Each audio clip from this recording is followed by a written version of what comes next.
Vous avez vécu une misérable vie humaine. Vous avez trahi ceux qui tenaient à vous. Vous vous êtes livré à la paresse, à la méchanceté et au stupre. Vous avez toujours fait passer vos désirs avant vos devoirs, et à présent, vous mourrez. Vous expirez sans avoir accompli votre mission de vie, votre dharma. Incrédule, vous constatez que les légendes racontées par vos grands-parents qui ont connu la Chine d'avant la révolution culturelle sont vraies. Alors que votre âme se détache de votre corps, elle se scinde en deux. La partie la plus saine, la plus rationnelle, le Hun, se détache de la partie la plus cruelle, la plus mesquine, le Po. Vous, le Hun, vous entendez les murmures revanchards du Po, qui vous reproche votre mort, qui vous reproche votre faiblesse. En effet, il vous révèle que votre karma vous condamne à l'un des enfers. Il y a ceux qui résident éternellement dans une cité infernale où les infrastructures dévorent leurs résidents pour les voir constamment renaître. D'autres, coupables, sont fouettés par des contremaîtres qui les font creuser dans la fosse de sel et de fer. D'autres finissent dans un lac brûlant qui décroche leur chair de leurs os avant de les faire repousser pour les faire bouillir à nouveau. Chaque enfer yomi est dirigé par un roi ou une reine Yama. Vous êtes tombé entre les griffes de la démone To-Mu, reine Yama de l'enfer des écorchés vifs. Votre corps astral est dès son arrivée lacéré par des vents tranchants comme des rasoirs. Des corps sont entravés sur des poteaux, enlacés par des barbelés et subissent inlassablement la morsure de l'air cruel. Les diables de ce monde cauchemardesque évoluent, sable orangé, sous les cieux ensanglantés. Ils sont semblables à des soldats de la Chine ancienne, au visage effroyable, et dont le corps, en pleine mutation, est composé de cuivre flexible. Ils se préparent, disent vos compagnons d'infortune, à franchir la muraille spirituelle qui sépare les enfers du monde des vivants. Chaque despote infernal espère devenir l'empereur démon, car les signes de la fin des temps sont proches. C'est ce que disent les damnés qui ont eu la chance de servir d'esclaves dans les palais de vos bourreaux. Vous êtes différents de la plupart de ces âmes perdues. Votre peau, votre démon intérieur, est fort. Même quand votre âme était homogène, il y avait en elle un désir de jouir. Cette volonté de puissance vous avait éloigné de votre devoir et a causé votre chute. Cependant, maintenant qu'elle constitue votre seconde personnalité, qu'elle a une voix bien distincte, que vous seul pouvez entendre, elle peut vous aider à vous échapper. Vous la laissez prendre le contrôle de votre forme ectoplasmique, et elle vous guide à travers les méandres du yomi, de l'enfer. Elle augmente votre célérité, votre hardiesse, et vous parvenez à fuir les démons les plus faibles et les plus idiots. Vous gagnez un portail, une balafre, de la trame spatiale de cette dimension. Vous vous retrouvez dans le monde des vivants. Vous êtes un esprit sauvage, dirigé par votre Po. Votre enveloppe est intangible. Il vous faut un corps. Il vous faut votre corps. Vous le retrouvez dans un cimetière de Shanghai. Votre Hun, votre part rationnelle, qui n'a plus le contrôle de votre corps, est condamné à suivre les errances de votre Po. Votre Hun remercie en pensée l'auguste personnage de Jade, votre dieu. Votre corps, en effet, n'a pas été brûlé. Il a juste été enseveli. Votre Hun et votre Po, indissociables, en prennent possession. La sauvagerie de votre Po confère à votre cadavre assez de force pour se déterrer et jaillir de sa tombe.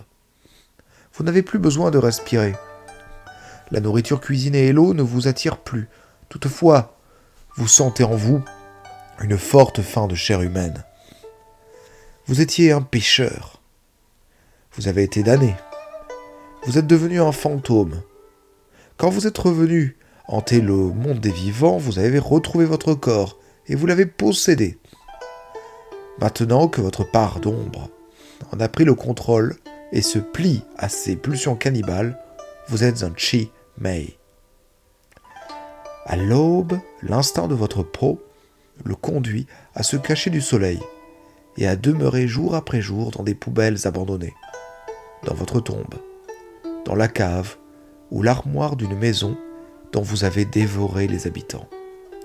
De jour, vous êtes condamné en effet au sommeil. Votre corps se régénère à présent, et les traces de pourriture ont disparu de votre enveloppe charnelle. Vous manifestez des pouvoirs étranges, révéler des mutations démoniaques, être plus rapide et plus fort qu'un mortel, résister à des agressions variées, agrandir vos canines, ou encore allonger et affûter l'ensemble de vos crocs. Tous ces pouvoirs sont ceux de ce pot qui vous domine, vous oblige à assister impuissant à ces déprédations. La police remonte vos traces, mais derrière elle se trouve le quinconce, une société secrète, l'ensemble des cours KTN, les cours des vampires d'Orient, des monstres qui vous sont semblables.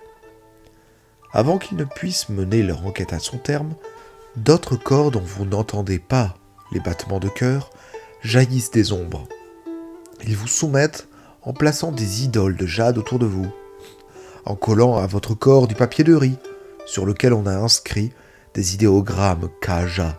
Vous êtes alors traîné dans un temple bouddhiste, où d'autres de ces monstres accomplissent un rituel incluant des incantations et des jarres d'argile contenant de l'eau et des fleurs. On vous verse cette eau dessus, et votre Hun, votre part rationnelle, reprend le contrôle. Votre corps physique est à nouveau à vous, et vous chassez le pot à l'arrière de votre conscience. Vous entendez ces murmures.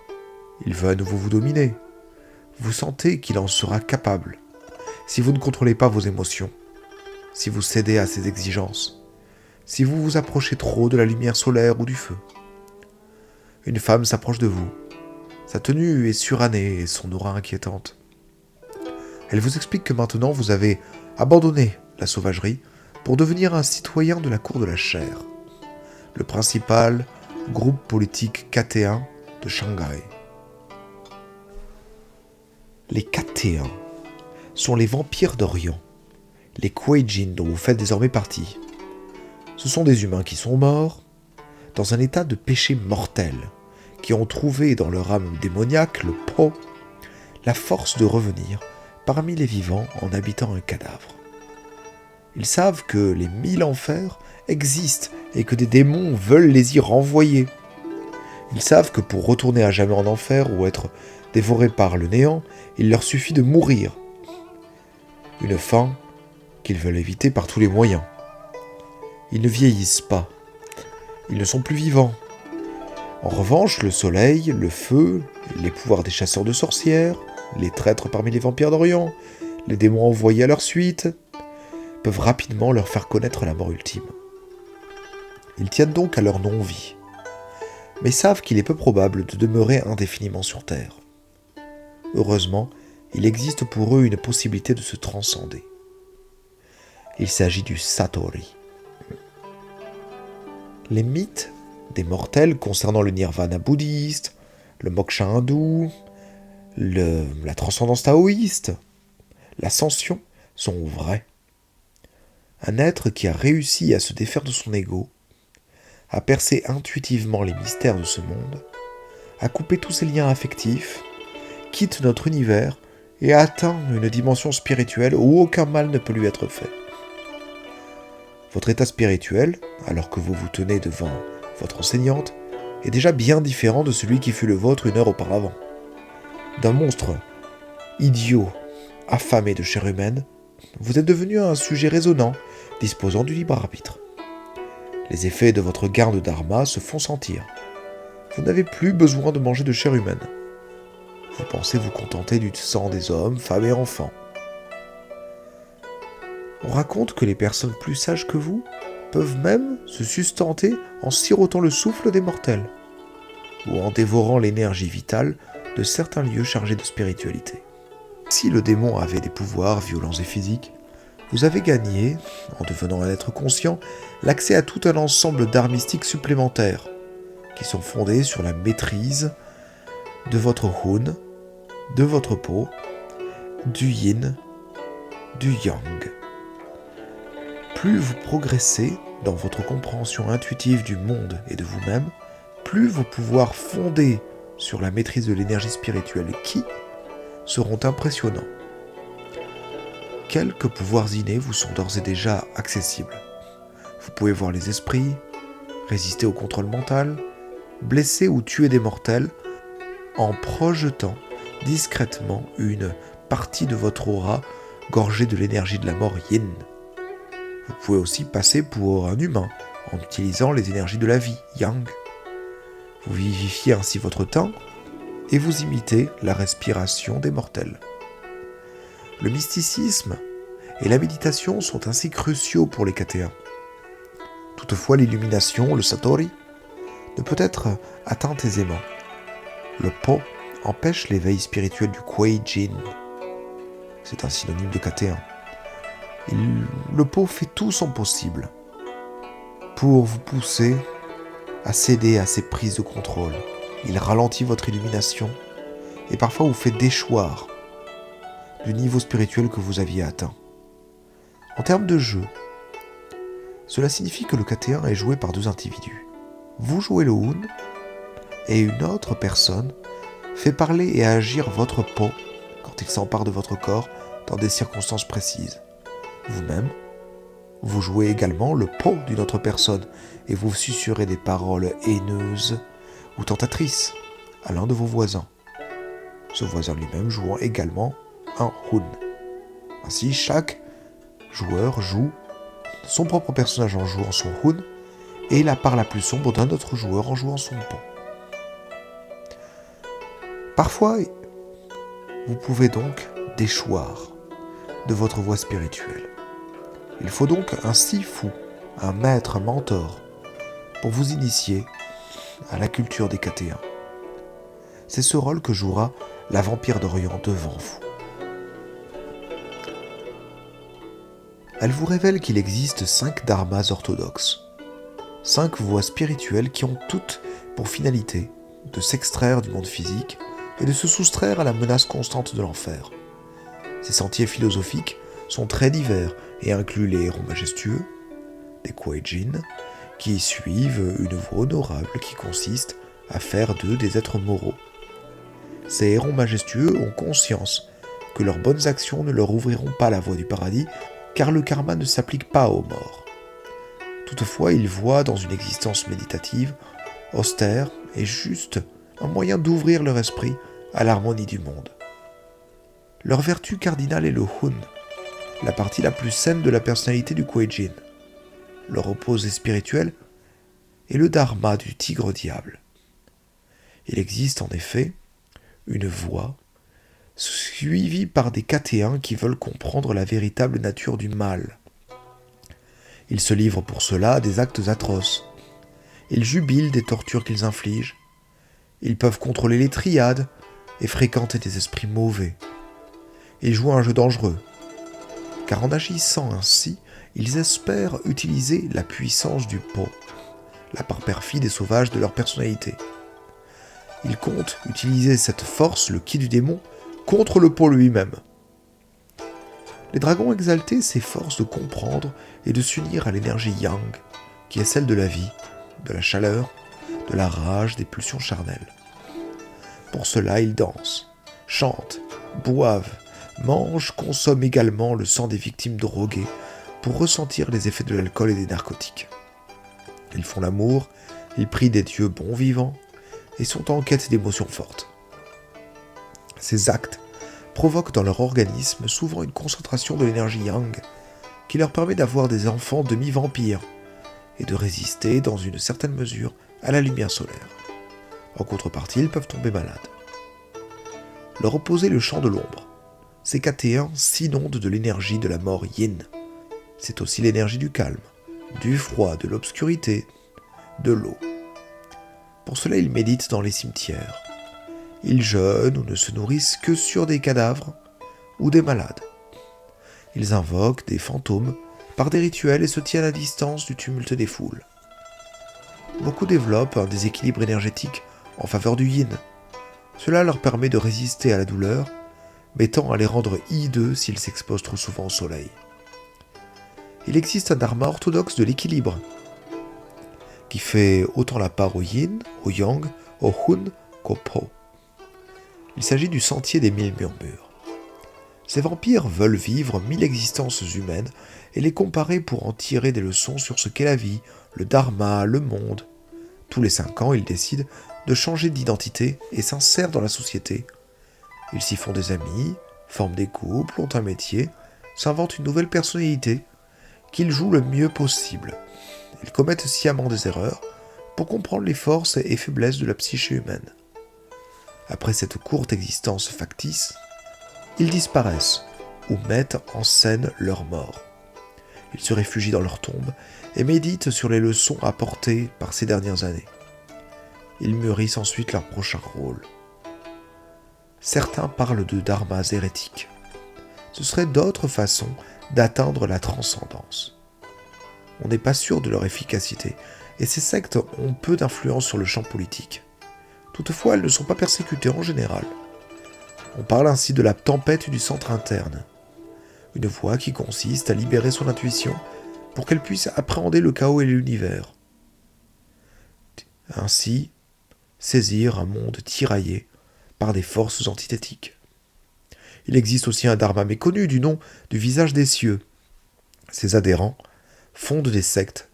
Ils se font vénérer par les mortels, exaucent leurs prières et cherchent à devenir des entités divines, sur lesquelles les rois yamas n'auraient au plus aucun droit.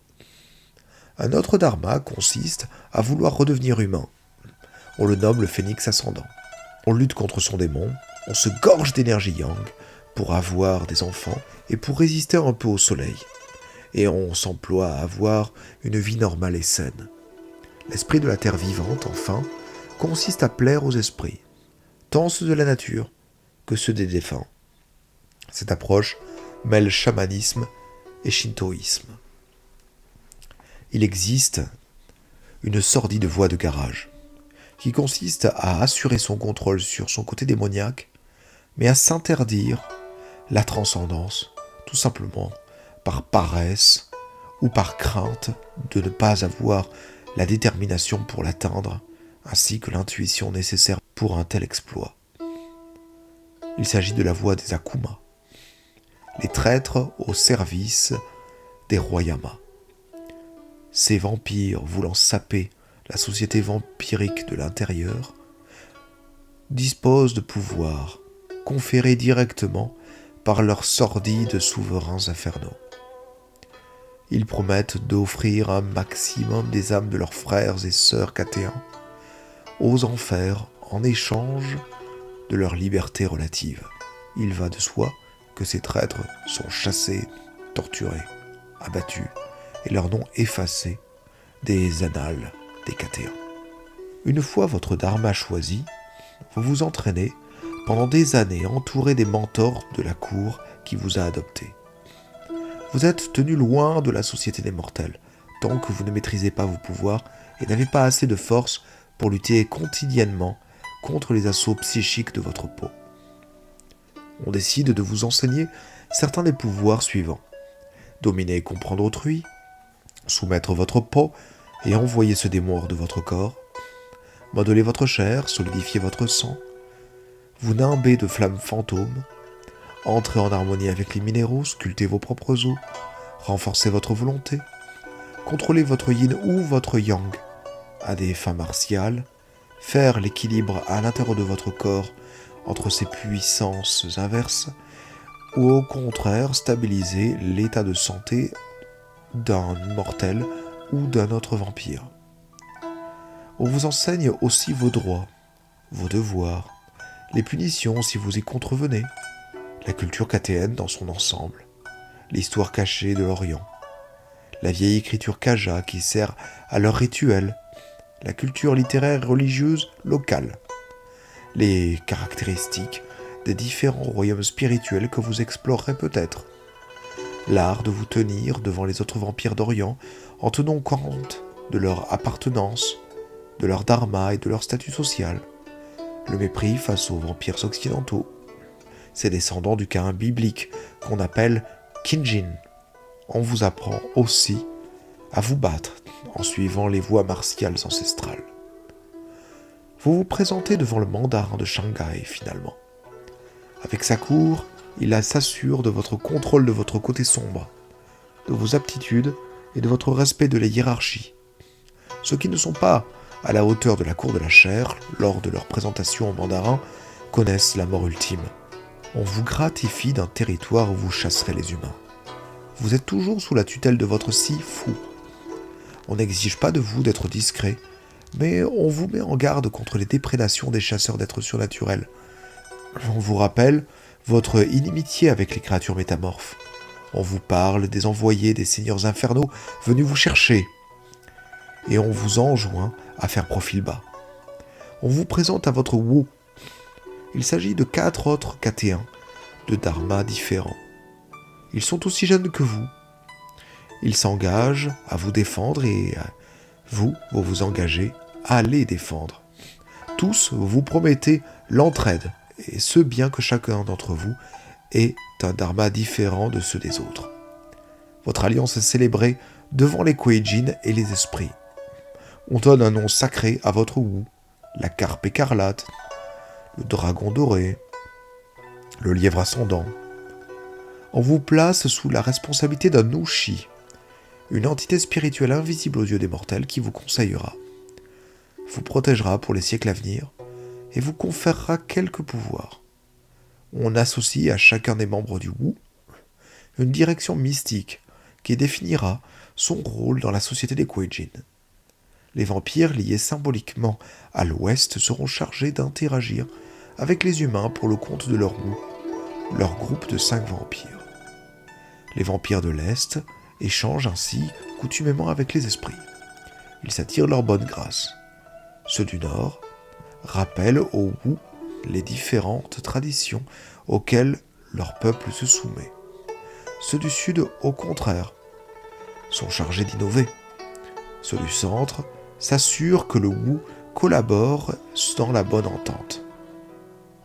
On vous donne la direction symbolique que vous devez suivre et vous passez les nuits suivantes à faire la connaissance de votre nouvelle famille. Vous constatez que bien que faisant officiellement partie de la cour de la chair, beaucoup de Kuei-jin continuent à vous mépriser. Ils vous appellent singe coureur et font ainsi référence à votre faible illumination selon vos dharmas respectifs.